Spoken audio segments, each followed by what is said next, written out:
MCS Coca-Cola компани тогтвортой хөгжлийн тайлангаа Шангрила төвийн нэг давхар танилцуулж байна.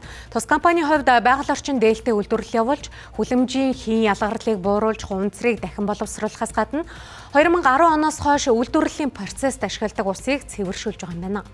Цэвэршүүлсэн усыг унтны уснаас бусад зориулалтаар ашиглах, цаашлаад загас амьдрах боломжтой юм байна. Мөн тус компанийн хувьд 2022 оноос хуванцраа буцаа авах болжээ. 2024 оны байдлаар борлуулсан ус ундааныхаа 56% тэнцвүүц хуванцрыг эргүүлэн татсан байна. Мөн бүтээгдэхүүнүүд эхнээсээ дахин боловсруулсан савлгаатай болж байгаа юм. Хуванцар нь даавны түүхийн эд болохоос гадна ундааны савны бөглөөгөөр сандал, ширээ зэргийг бүтээснийг дэлгэсэн байна. За тэгээ бүгдээрээ дамжуулаад бид нар одоо байгаль орчны чиглэлд ямар ажлууд хийдэм бэ гэдэг тогтвортой хөгжлийн тайлангаасаа илүүтэй энд онцолж байгаа.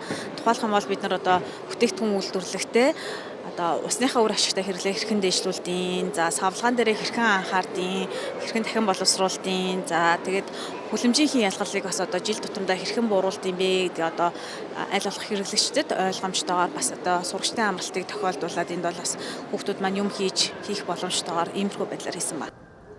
Хуванцрыг хаявал хог болно. Харин ангилж тушааснаар байгаль орчинд ээлтгээс гадна мөнгө олох боломж юм а.